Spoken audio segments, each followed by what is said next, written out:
Anda masih bersama kami dalam Hukum di Mata Bowo.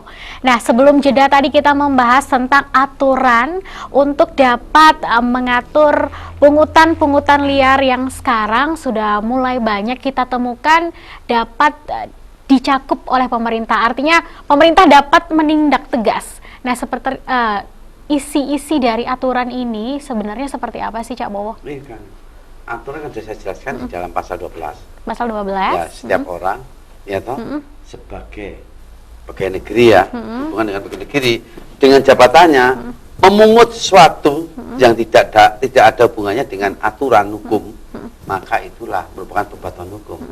Jadi seorang pegawai negeri ini ada sebagai pelayan dari masyarakat, pelayan publik masyarakat, dikata memungut tanpa dasar hukum, tanpa dasar ada peraturan, ini namanya perbuatan hukum, namanya pungli, namanya pungutan liar. Nah, pungutan liar itu tidak ada dasar hukumnya, maka hati-hati.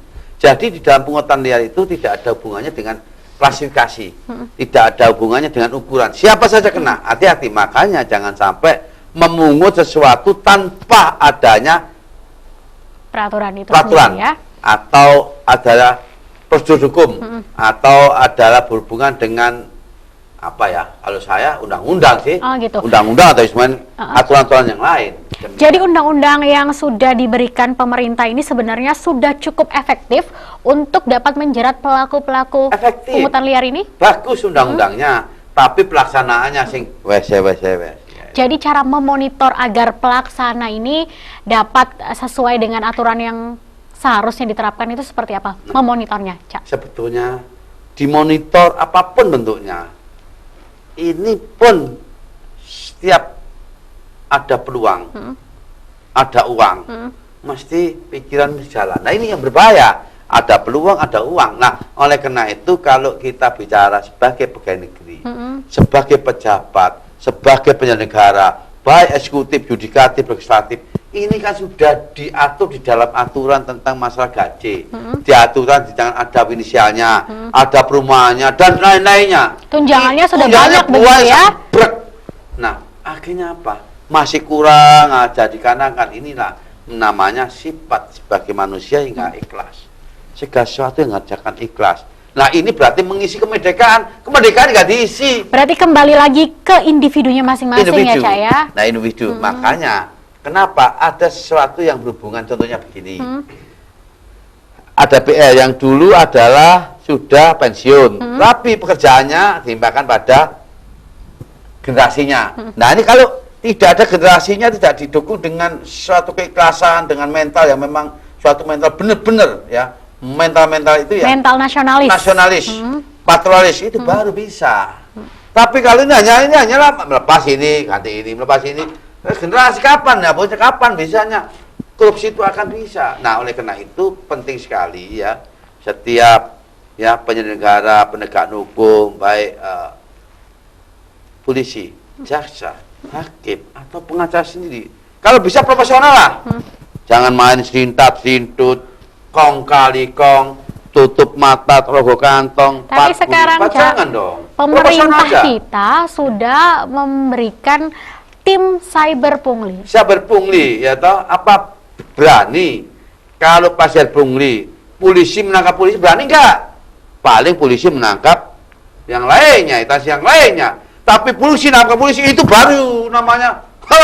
Berarti kita tunggu ya. Tunggu itu. Kita harus memberikan semangat. Ternyata hanyalah ini hanyalah gedakan. Tahu gedakan? Betul, wah, itu aja. Coba ketika polisi nangkap polisi, kita tahu. Baru ini namanya efektif dong. Menjalankan kalau ini hanya menjalankan ya? Polisi diberi kepercayaan, ini ayo ya bisa saja. Saya pun bisa menangkap mana-mana. Tapi kalau saya menangkap seorang Polri, menangkap bawahan saya, ya mana mungkin. Tapi tentunya pemerintah tidak main-main dalam menempatkan orang-orang di tim cyber pungli ini. Saya kepingin tahu kalau cyber pungli itu buktikan, nggak usah ngomong lah. Jadi kita masih menunggu faktanya seperti apa dulu. Ya. Jadi demikian. Jadi ketika orang diberi kekuasaan, ini ya, ada sesuatu yang berhubungan dengan niat. Offset berarti mesti akan ke sana. Kalau kekuasaan digunakan begitu, dengan kekuasaan. dipaksakan, diapakan, ya kekuasaan saya bisa. Saya Ini kuasa kok. Penyalahgunaan kekuasaan gampang. itu kasus yang lebih berat lagi, kata Cak Bowo tadi, kekuasaan. Ketika seorang yang mempunyai kuasa akhirnya ditangkap melakukan tindak pungutan liar ini. Nah, Seperti apa jadinya, Cak? Saya tahu. Kajari Pamekasan, Mm-mm. Bupati Pamekasan, Bupati Pamekasan kok bisa ditangkap KPK? Padahal seorang jaksa itu, dia apa? Tujuannya memberantas korupsi kan? Iya. Tapi korupsi ya bagaimana? Nah ini. Jadi Berarti ini mereka harus dicopot dulu dari jabatannya, baru kasusnya dapat diproses begitu? Seharusnya demikian, copot dulu proses. Jadi itu harus kenapa? Tapi memang setelah ada dugaan sih.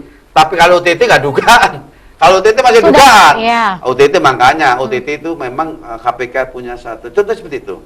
Nah, oleh karena itu penting sekali ya bagi kepala desa ya yang menerima ya alokasi dana desa. Apalagi sekarang alokasi dana desanya ini semakin tahun semakin meningkat meningkat. dananya ya. Nah, itu harus diberikan ya. Edukasi tentang menyangkut apa sih sebetulnya korupsi, definisinya, apa definisinya pungli, apa ya namanya uang negara, apa uang APBN sesuai dengan Undang 45 tahun 2014, apa perbendaan negara Undang-Undang 1 2004, apa namanya keuangan negara 17 2003. Ini tahu. Jadi tahu. Ini kan semua uang negara. Iya. Baik APBN, Harus baik dikontrol APBD, gitu ya. Dikontrol. Yang kontrol siapa? Sebetulnya ada pengawasan bagaimana saya berikan aja pada kejaksaan itu. Seorang kejaksaan bisa dia itu mengawasi, memberikan edukasi kepada desa. Sebetulnya itu. Tapi nyatanya banyak orang-orang dari yang punya kuasa itu malah mereka yang melakukan tindak kejahatan. Berarti nggak ada tangkapan ya, berarti sepi mamring. Oke, kalau gitu itu adalah faktor lain yang menunjukkan bahwa di usia kita yang ke-72 tahun ini masih banyak PR. PR sehingga pertama kita memang PR. Satu, kalau saya prihatin tentang pemberantasan narkoba. Penting sekali ini akan estafet generasi muda ini dari karena itu. ini nanti generasi penerusnya ya. Nah, kemudian ini berhubungan dengan korupsi ya. Teroris. Ini kan harus diberantas. Ini adalah memang PR. Kemudian penegakan hukum. Apa penegakan hukum ini? Untuk mengisi kemerdekaan supaya tetap merdeka. Jangan sampai nanti pemerintah dikarenakan dicetul akhirnya apa? Defisit 3%. Okay. Jadi pemerintah ini sebentar lagi ada kenas September udah bayar utang. Kamen main. Utang semua. Baik bunga dan sebagainya negara makanya. Nah, kalau menurut ini kosnya besar. Jadi itu kita harus mencoba mengoptimalkan dana-dana APBN yang sudah dikeluarkan untuk pembangunan, apalagi sekarang pemerintah mempunyai concern pembangunan di desa-desa yang dananya sudah mencapai angka 700 juta. Dari desa ke desa untuk desa. Karena kota itu kalau nggak ada desa nggak mungkin dari kota kan begitu. Makanya desa itu dibangun. Kayak dulu zamannya Pak Soeharto itu bagus. Ada Kelompok Capil, bagaimana ya toh. Tentang itu pertanian, bicara tentang pertanian, tentang pupuk, tentang menyangkut bagaimana papan sandang, ini Pak tahu itu.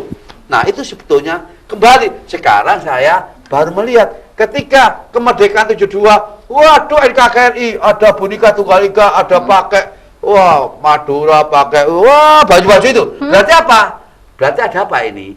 Berarti sudah ini berbahaya sekali, jangan sampai mengikis erosi sehingga jiwa patriotisme tidak bisa terpecah belah. Ini adalah PR. Kenapa demikian? Kita melihat pertama proklamasi itu adalah merupakan suatu filosofis. Undang-Undang Dasar Pancasila. Itu orang ketika ada kemerdekaan itu buat Undang-Undang Dasar 45 itu loh. Itu puasa, tirakat. Wah, ini nenek-nenek kita ya bangsa itu Pak Soeharto, Pak Soekarno, Pak Hatta, ini jiwanya gitu. Malahan, sekarang DPR, kita yang mewarisi? mau undang-undang di hotel lah. Berarti ini bisa apa? dikatakan penegakan hukum kita masih kurang. Masih kurang. Efek jera yang ditimbulkan dari hukuman-hukuman yang Bukan sudah ini. diberikan Nah, itu kalau masih kurang. kamu tirakat, coba. Bagaimana tentang ketuhanan, kemanusiaan, persatuan, kerakyatan, keadilan itu bagus sekali. Aturan undang-undang dasar yang bukan ya amandemen ya. Pasal per pasal, bab per bab. Bagus sekali itu. Tirakat itu. Itu jiwa bangsa Indonesia. Bhinneka Tunggal Ika dari situ. Kalau sekarang dipecah-pecah, silakan. Kenapa kembali lagi ke Bhinneka Tunggal Ika? Ini flashback ke belakang. Nah, ini yang penting sekali. Jadi untuk mengisi kemerdekaan 72 itu isilah dengan nasionalisme, patriotisme. Nah, jangan sampai Kita ketika terpecah belah, Nah, kita jangan harus sampai. bersatu untuk benar-benar mencapai yang namanya kemerdekaan yang Nah, sejati ya contohnya, Cak ya. ketika merah putih dijak-injak oleh di negara Australia, teriak dong. Hei, itu jangan sekarang, terlambat. Ini teriak. Ini jiwa patriotisme, jiwa nasionalisme. Jangan hanyalah kena, wah begini, waduh sudah. Itu hanyalah uji cobanya. Nah, harus ketika bendera merah putih dijak-injak oleh bangsa lain, jiwa semua masyarakat harus, rakyat harus. Sekarang sudah. Nah, baru dibangun akhirnya kembali, yaitu tentang kebenekaan. Baik, kalau gitu Cak Bowo, apalagi pendapat Cak Bowo mengenai pejabat-pejabat yang sudah ditangkap oleh pemerintah, apakah ini proses hukumnya sendiri kurang transparan sehingga menimbulkan rasa ketidakpercayaan masyarakat kepada pemerintah kita saat ini? Ya. Salah satunya nih, ada yaitu menghakimi sendiri seorang ya di daerah Jawa Barat ya. Kalau nggak salah daerah sana, Bekasi itu ya, Bekasi ya. Itu sampai dibunuh, sampai dibakar. Berarti kan sudah nggak ada kepercayaan bagi penegakan hukum. Jadi Contohnya transparansi seperti itu. hukum itu sebenarnya bisa kita dapatkan tidak sih Cak Bowo? Proses transparansi. Sebetulnya kalau memang untuk kepentingan penyidikan, untuk kepentingan penyelidikan, itu nggak usah dianu dulu lah. Ketika dakwaan ini sudah transparan, baru di pengadilan transparan. Tetapi kalau kita transparan, ketangkap ini dan sebagainya, jangan dulu. Itu menyangkut kalau nantinya namanya praduga tak bersalah, jangan dulu transparan. Tetapi yang bisa ditransparankan sekarang, ketika adanya satu pidato, jadi presiden itu transparan kan? Berarti itu adalah hukum tertulis dan tidak tertulis. Nah, itulah Indonesia. Nah, Cak Bowo, kita harus jeda dulu dan kita akan masih mengulas topik-topik lainnya untuk kemerdekaan Indonesia.